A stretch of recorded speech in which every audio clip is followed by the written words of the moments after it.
News 18 के दर्शकों को मेरा नमस्कार। मैं हूं आपके साथ पूजा सचदेवा।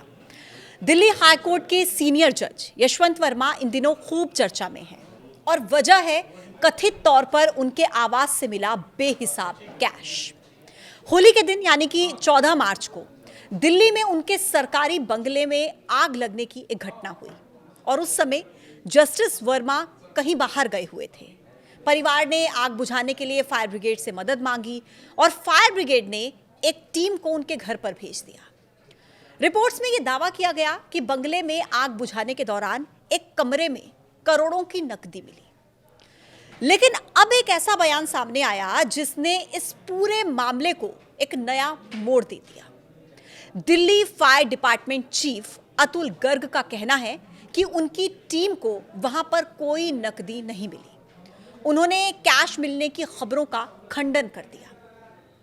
अब देखिए, दिल्ली हाई कोर्ट के चीफ जस्टिस डीके उपाध्याय ने इस घटना को लेकर साक्ष्य और जानकारी इकट्ठा करने के लिए इंटरनल जांच शुरू की थी। डीके उपाध्याय ने सीजीआई संजीव खन्ना को इस मामले में रिपोर्ट सौंप भी दी है। इस रिपोर्ट को इंटरनल इंक्वायरी रिपोर्ट कहा जा रहा है। इस पूरे घटनाक्रम के दौरान सुप्रीम कोर्ट कॉलेजियम ने जस्टिस वर्मा का वापस इलाहाबाद हाई कोर्ट ट्रांसफर कर दिया। जस्टिस यशवंत वर्मा 2014 में इलाहाबाद हाई कोर्ट के जज बने थे। 2021 में उनका दिल्ली हाई कोर्ट ट्रांसफर हुआ। हालांकि सुप्रीम कोर्ट ने अपने बयान में यह साफ किया है कि जज के बंगले से कैश मिलने की खबर और उनके तबादले का आपस में कोई लेना देना नहीं है। लेकिन Allahabad high court bar association justice Yashwant Verma का इलाहाबाद हाई कोर्ट वापसी के इस आदेश के वो खिलाफ है। एसोसिएशन का कहना है कि कॉलेजियम के फैसले से ये सवाल उठ रहा है कि क्या हम कूड़ादान हैं। बार एसोसिएशन का कहना है कि न्यायपालिका ही जब भ्रष्टाचारी जज को सजा नहीं देगी तो कौन देगा। ट्रांसफर कोई सजा नहीं होती।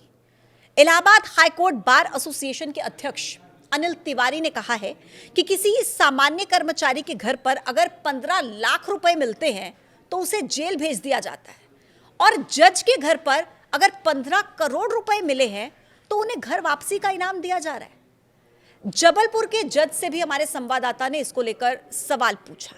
इस पर उन्होंने क्या कहा, आइए वो आपको सुनाते हैं। क्या लगता है, क्या कोई साजिश हो सकती है या कोई और वजह हो सकती है? वजह तो क्या है, कहीं ना कहीं यह रकम इकट्ठी की गई है और इसमें कहीं भ्रष्टाचार लगता है कि हुआ है, तब ये रकम, इतनी बड़ी रकम का कोई इकट्ठा नहीं कर सकता। तो अलग अलग शहरों से जो प्रतिक्रियाएं सामने आ रही हैं वो यही है कि भ्रष्टाचार का मामला है और ट्रांसपेरेंट जांच होनी चाहिए। देखिए, मामला बहुत गंभीर है और इसकी आवाज सदन तक सुनाई दी। कांग्रेस के सांसद जयराम रमेश ने इस मुद्दे को सदन में उठाते हुए जुडिशियल अकाउंटेबिलिटी पर चर्चा की मांग की है।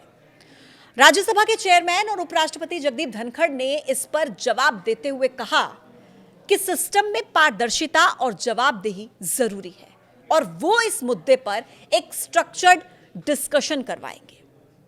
सुप्रीम कोर्ट बार काउंसिल के अध्यक्ष कपिल सिब्बल ने कहा है कि मुझे मामले की बारीकियों की जानकारी नहीं है, लेकिन निश्चित रूप से न्यायपालिका के अंदर भ्रष्टाचार का मुद्दा बहुत गंभीर मुद्दा है। उन्होंने कहा कि मुझे लगता है कि अब वक्त आ चुका है कि सुप्रीम कोर्ट इस पर विचार करे कि नियुक्ति प्रक्रिया में और ज्यादा पारदर्शिता होनी चाहिए। बहरहाल जांच जारी है। उम्मीद है कि सच जल्द ही सबके सामने आएगा। लेकिन आप इस बारे में क्या सोचते हैं, ये आप हमें कमेंट बॉक्स में जरूर बता सकते हैं। फिलहाल के लिए मुझे दीजिए इजाजत। नमस्कार।